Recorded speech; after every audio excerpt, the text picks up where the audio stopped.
తెలంగాణకు చెందిన journalist Venkatramireddy Bobbili jail నుంచి విడుదలయ్యారు. 14 రోజుల రిమాండ్ ముగియడంతో పిటిషన్ వేగా బొబ్బిలి న్యాయస్థానం బెయిల్ మంజూరు చేసింది. ఏపీలో రెడ్ బుక్ పాలనపై కేవీఆర్ యూట్యూబ్ ఛానల్లో వ్యాఖ్యలు చేశారనే కారణంతో వెంకట్రామిరెడ్డిని జూలై 1న హైదరాబాద్లో అరెస్ట్ చేసి బొబ్బిలి తరలించారు.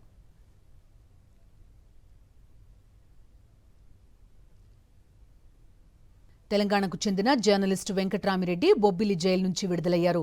14 రోజుల రిమాండ్ ముగియడంతో పిటిషన్ వేగా బొబ్బిలి న్యాయస్థానం బెయిల్ మంజూరు చేసింది. ఏపీలో రెడ్ బుక్ పాలనపై కేవీఆర్ యూట్యూబ్ ఛానల్లో వ్యాఖ్యలు చేశారనే కారణంతో వెంకట్రామిరెడ్డిని జూలై 1న హైదరాబాద్లో అరెస్ట్ చేసి బొబ్బిలి తరలించారు.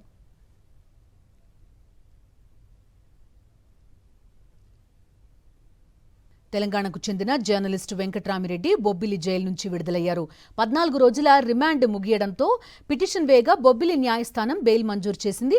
ఏపీలో రెడ్ బుక్ పాలనపై కేవీఆర్ యూట్యూబ్ ఛానల్లో వ్యాఖ్యలు చేశారనే కారణంతో వెంకట్రామిరెడ్డిని జూలై 1న హైదరాబాద్లో అరెస్ట్ చేసి బొబ్బిలి తరలించారు.